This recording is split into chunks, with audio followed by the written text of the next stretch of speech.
Masalah anggaran terbatas biasanya terjadi pada UMKM. Berikut ini tips untuk mendapatkan pembiayaan usaha, baik dari bank, investor, maupun pemerintah. Yang pertama, memiliki usaha yang jelas. Sebelum mengajukan pembiayaan untuk usaha Anda, tentu mereka yang memberikan pembiayaan memerlukan informasi terkait usaha tersebut.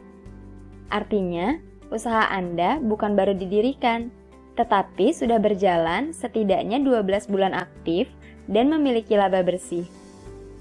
Dalam waktu 12 bulan tersebut, berguna untuk melihat performance dari usaha itu sendiri. Yang kedua, menyusun dokumen laporan usaha yang jelas. Jika Anda ingin mengajukan pembiayaan, maka perlu menyiapkan dokumen-dokumen yang diperlukan dalam pengajuan pembiayaan.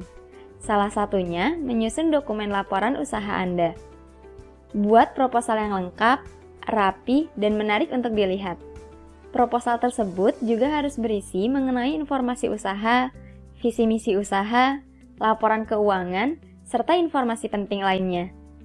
Dengan kelengkapan dokumen tersebut, tentu akan membuat yakin pemberi pembiayaan untuk memberikan dana kepada usaha Anda. Yang ketiga, melengkapi dan mengumpulkan berkas persyaratan.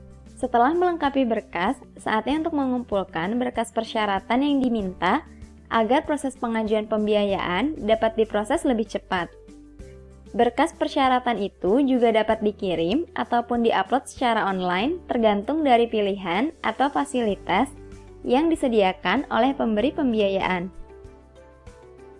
Berkas persyaratan yang harus ada biasanya berupa: yang pertama, dokumen pendirian usaha berupa akta pendirian atau anggaran dasarnya bila usaha Anda berbentuk PT, CV, atau firma. Untuk usaha perorangan cukup memberikan KTP.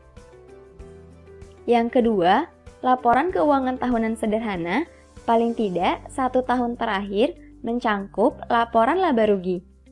Laporan keuangan ini bisa laporan internal maupun laporan yang telah diaudit. Yang keempat, rekening koran selama 3 bulan terakhir. Yang kelima, izin usaha, SIUP, NPWP, surat keterangan domisili usaha, dan selengkapnya. Yang kelima, salinan KTP pendiri dan tim manajemen usaha.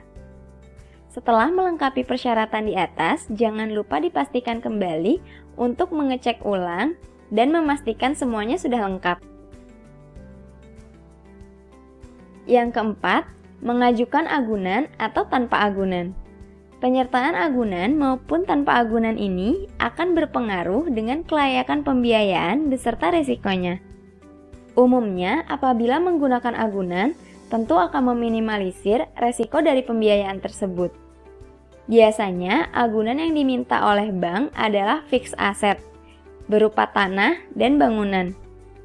Sementara untuk di platform P2P lending, agunan yang digunakan lebih fleksibel, misalnya seperti invoice atau PO atau SPK atau kontrak, persediaan dagang, tanah dan bangunan, kendaraan, surat berharga, dan lainnya.